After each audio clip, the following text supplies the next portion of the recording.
চিলাপথাৰত খাৰথী স্বেচ্ছাসেৱী সংস্থাৰ সৌজন্যত ব্যতিক্ৰমী প্ৰীতিভোজৰ অনুষ্ঠান। জানুৱাৰী মাহ মানেই প্ৰতিভোজৰ মাহ। নাই হাই উল্লাহ, নাই সাউণ্ড সিস্টেম। তাৰে এক ব্যতিক্ৰমী প্ৰীতিভোজৰ স্থান হৈছে চিচিবৰ গাঁৱৰ গাই নদীৰ বুকুত। হয়, আজি চিলাপথাৰ খাৰথী স্বেচ্ছাসেৱী সংস্থাৰ সৌজন্যত এক ব্যতিক্ৰমী প্ৰীতিভোজৰ আয়োজন কৰা হয় চিচিবৰ গাঁৱৰ গাই নদীৰ বুকুত।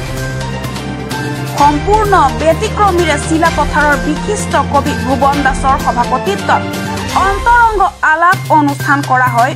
উদ্দেশ্য ব্যাখ্যা কৰে সংস্থাৰ সম্পাদক মনোজ দাসে। গাই নদীৰ ইতিহাসৰ সুন্দৰ প্ৰকৃতিৰ ঐতিহ্যৰ বিষয়ে বৰ্ণনা কৰে কবি তথা জ্যেষ্ঠ সাংবাদিক মৃদুপৱন চুতীয়াই। সভাত ধেমাজি জিলা কবি সমালোচক বিপুল শৰ্মা, কবি নবীন বুঢ়াগোহাঁই, কবি নাট্যকাৰ পাৰ্থ শৰ্মা, দেৱজিৎ শৰ্মা আদি ব্যক্তিয়ে বক্তৃতা দাঙি ধৰে। দুলুমণি দত্ত, মনোজ দাস, ৰাজীৱ মজুমদাৰ, প্ৰসেনজিৎ নমশূদ্ৰ, পাৰ্থ শৰ্মা আদি কৰি বিভিন্নজনে গাই নদীৰ সুন্দৰ প্ৰকৃতিৰ বুকুত কবিতা আবৃত্তি কৰে। চিলাপথাৰৰ পৰা শম্ভু দাসৰ ৰিপৰ্ট, ৰাইজৰ পদূলি লাইভ।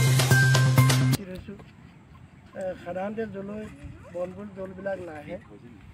আমি আহিছোঁ একমাত্ৰ আমি গাই নদীৰ যি জলাশয় আছে, এই জলাশয়লৈ শীতৰ আগমনৰ লগে লগে বহু সংখ্যক পৰিভ্ৰমী পক্ষী আহে।